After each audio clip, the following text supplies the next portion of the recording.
This is Lisa from MobileTechReview, and this is the Asus ROG Flow Z13, both parts, for 2025. So it's not the first edition of this model ever, but it's vastly improved from the first couple of generations.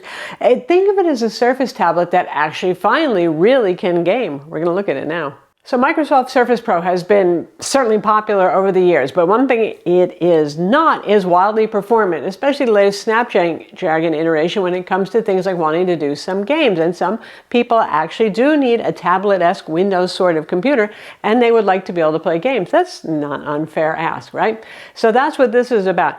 Now, we've seen iterations of mobile gaming devices, including the Asus ROG Ally handheld, the Lenovo Legion Go, that sort of thing, with AMD inside, which this has a new AMD Strix Halo platform.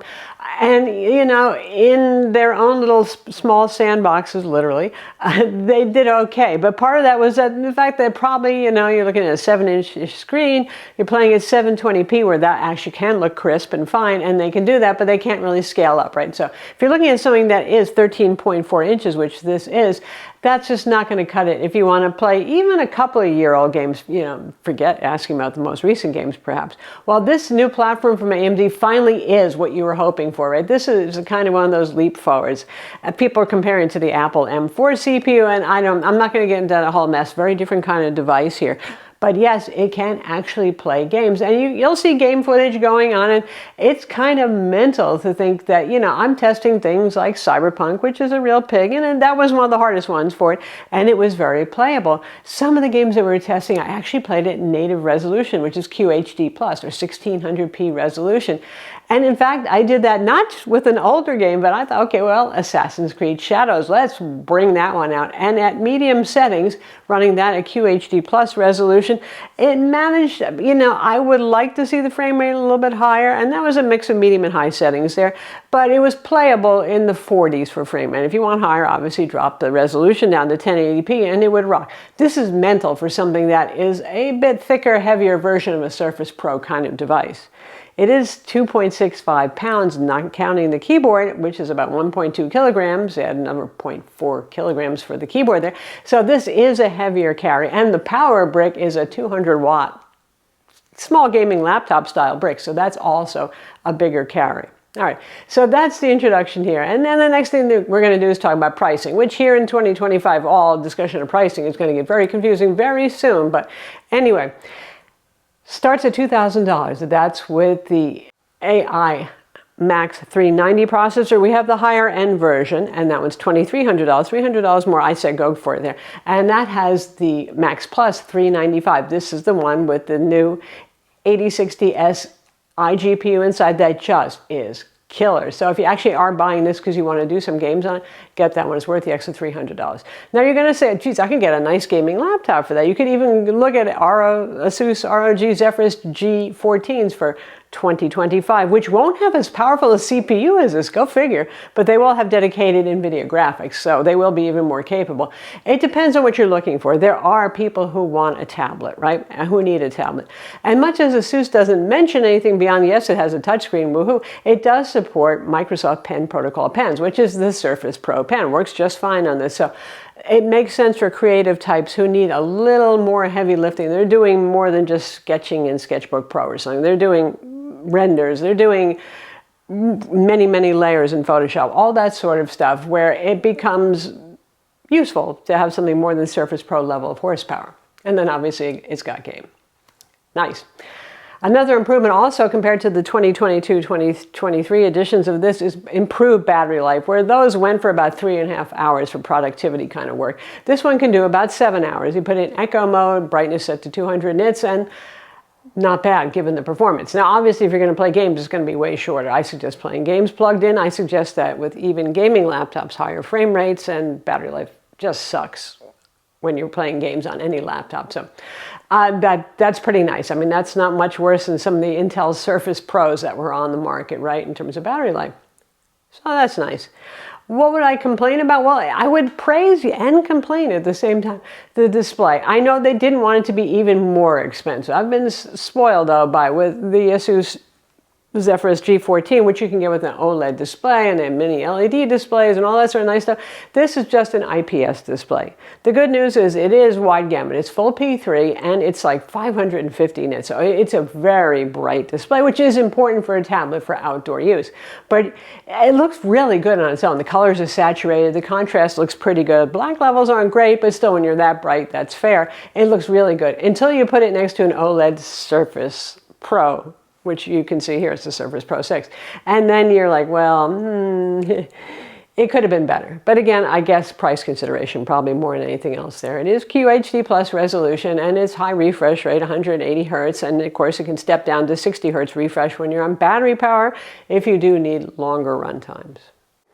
So let's talk a little bit more about this new CPU, the 395. Wow, I mean, this is one of the most performant CPUs they're offering. This is actually a more powerful CPU than you're going to be getting in the 2025 Zephyrus G14. Go figure. This is like Razer Blade 16 level performance in a 13.4-inch tablet. So if you care more about CPU, that's why you might still be more interested in this than, well, something like the G14. Obviously, if you're more game-centric and most games are GPU-bound and you want the most powerful GPU possible, this one still is not going to be the winner there. But when it comes to CPU performance, it's good. When it comes to heat and noise, well, obviously this is a tablet design. So typically, you know, the keyboard will never get hot. It's a Surface-style keyboard. It feels much like a Surface keyboard, only it's RGB, single zone, instead of just white backlit. Anyway, it's fine. You're not going to feel the heat on your hands unless you're holding the tablet. But even if you do, you know, it doesn't get that hot, and nor does it get that loud. So it's not running with fantastic performance numbers because they're baking your hands off here and they're overdoing the performance. It's conservatively done here. The temperatures are fine. It's nice, pleasant. Speaking of the back side of that, it has that little clear window so you can see some circuit board. Woohoo, woohoo. I don't know. Speaking of being a tablet and the back side there's nothing really you can upgrade or service here. There is a little door for the M.2 SSD, which is the smaller 2230, which typically doesn't come in as fast as some of the full-length 2280s, but it's fair. Look at the size of this thing. They're not going to fit a longer SSD in here. And the numbers on the included 1 terabyte SSD aren't bad. Our unit has 32 gigs of RAM, soldered, of course. I mean, the platforms these days are moving towards it anyway, but there are models that go up to 128 gigs of RAM if you're that person that needs that. I have no idea what the pricing is going to be on that one, though. It's a little crazy. You have Wi-Fi 7 here. It's MediaTek, Bluetooth 5.4. I had no problems with either of those. You have facial recognition login here. There is no fingerprint scanner on board. You have a micro SD card slot. You have 2 USB-C 4.0, so that's 40 gigabit per second. A USB-A port, an HDMI port. I mean, HDMI on a tablet. So we're not at a loss here. And the charger plugs into a proprietary rectangular style connector, so it doesn't use up one of your USB-C ports. You could plug it into USB-C and try to power it that way, but you know, depending on what you're doing and how much horsepower you need, you want to power this at full. Being a tablet, you have better than average cameras as well. I don't know if that matters to you. You know who you are. 5 megapixel IR camera, like I said, for Windows Hello up front, and a 13 megapixel on the rear, which is attractive to vertical market and sometimes creative types who actually need to capture their own real-world scenes to work with them in modeling or illustration or whatever. It's there. So that's the Asus ROG Flow Z13 for 2025. And you can tell, I think it's pretty amazing. Obviously, it's not for everybody. Not everybody needs a wildly performant tablet, but a lot of you going to like med school or something like that, or design and illustration, you have use for these kind of things, and it's nice that it exists. I mean, the pros would be absolutely phenomenal CPU performance on this thing. The generational leap in GPU performance here with the 8060S is just, you know, instead of the usual, oh, it got 10 to 15% faster kind of thing, in some cases, this is 3 to 4 times faster than what it replaces in AMD's lineup. That's really nice. The Hertz would be, it's not a horrible one, but I kind of wish for OLED. Who wouldn't wish for that? And battery life is decent, but it's not amazing. And everybody looks at the tablet and thinks, oh, amazing. Well, no, it's not that. It's just 7 hours-ish, which is okay. I'm Lisa from MobileTechReview. Be sure to subscribe to our YouTube channel for more cool tech videos, and thumbs up if you like this vid.